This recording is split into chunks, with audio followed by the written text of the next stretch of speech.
Vamos então continuar o nosso estudo do livro Devassando o Invisível.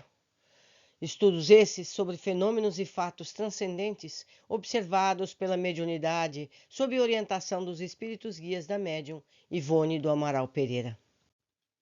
Capítulo 6. Romances mediúnicos, terceira parte. Continuam no além as pesquisas e experiências encetadas na Terra. Um mesmo espírito poderá ditar uma obra dando ao ver ao médium as cenas antes ou no momento ditado.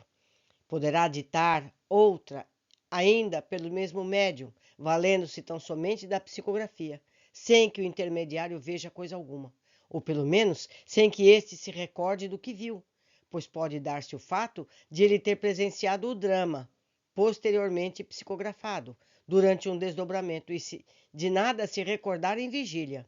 De outro modo, o fato de recordar será uma disposição particular do aparelho mediúnico. Vimos que João Evangelista, ao despertar do transe em que obteve o Apocalipse, recordou tudo o que vira e ouvira. Os profetas antigos, do mesmo modo, se recordaram das visões tidas durante os chamados transes oníricos e os desdobramentos em corpo astral.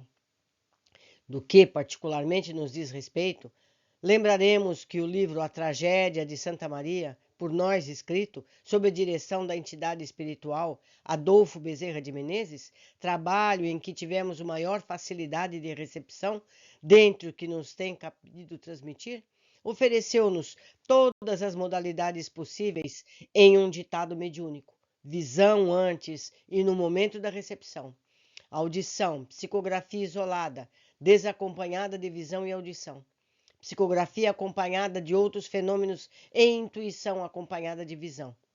Consideramos essa época de nossa existência 4 meses das mais felizes entre as poucas horas ditosas que fruímos neste mundo, dada a suavidade, o enternecimento das faixas vibratórias que nos envolveram durante o período consumido do ditado e do trabalho. Que divisões outras, então, obtivemos da vida espiritual?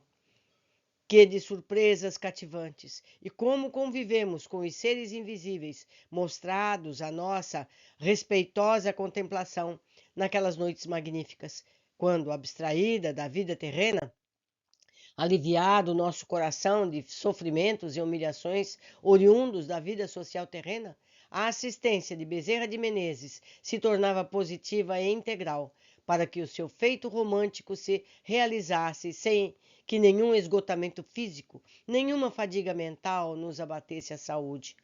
Esse venerável espírito é seguido, por assim dizer, por grande número de entidades ainda vacilantes, porém submissas, cuja readaptação ao estado espiritual é operada sua desvelada direção. Vimos e falamos a várias delas enquanto trabalhávamos naquela obra.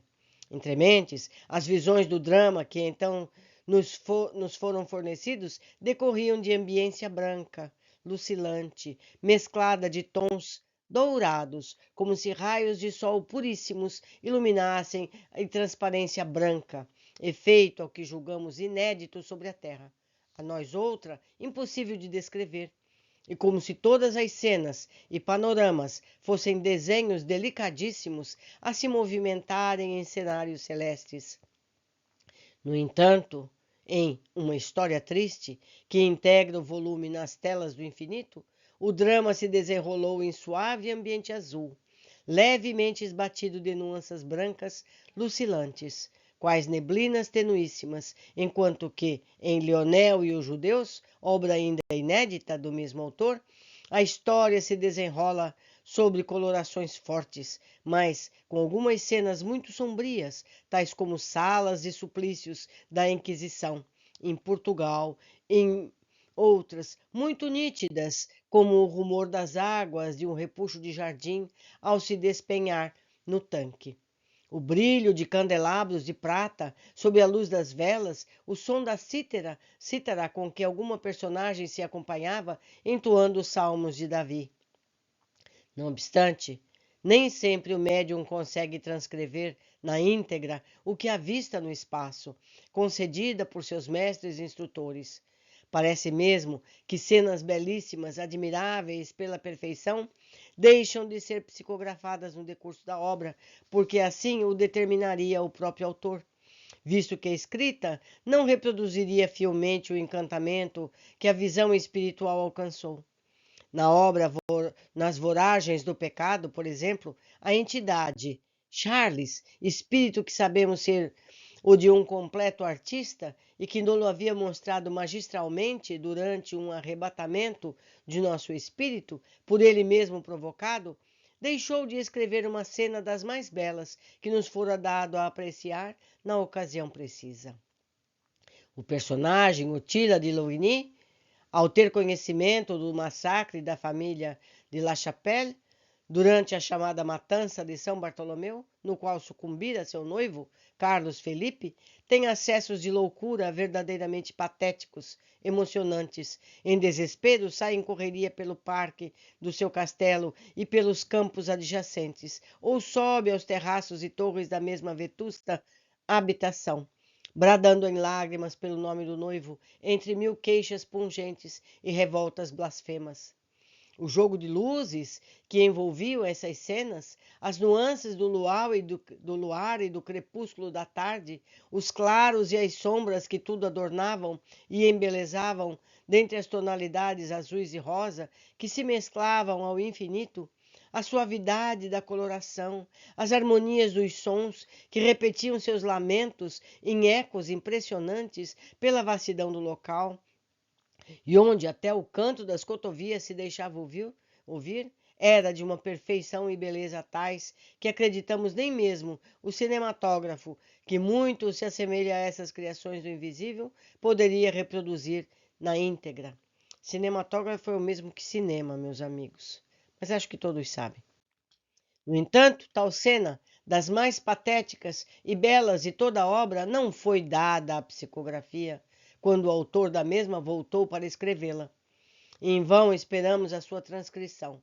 O impulso vibratório da psicografia não a delineou. Aliás, nem sempre se poderão aproveitar todos os detalhes e nuances dos dramas assim relatados ao médium, no invisível, porque a obra se alongaria demasiadamente, o que seria contraproducente. É fácil, porém, compreender que a dita cena, destituída de qualquer valor moral ou doutrinário, embora artisticamente perfeita, fora suprimida para que a parte doutrinária não ficasse sacrificada pela extensão da obra, pois sabemos que o móvel dos romances espíritas é a propaganda da doutrina por meio de suave e convidativo, tributando os instrutores espirituais grande apreço a essas obras, por julgá-las imensamente úteis em virtude dos exemplos vivos oferecidos aos leitores. Eu convido a todos, meus amigos, que busquem por esses livros e os leiam. Talvez até encontrem esses livros lidos por outros autores, por outras pessoas que queiram fazer audiolivros. Não deixem de fazê-lo. É rico material. Por hoje ficamos por aqui. Eu aguardo a todos na sequência da leitura. Abraços!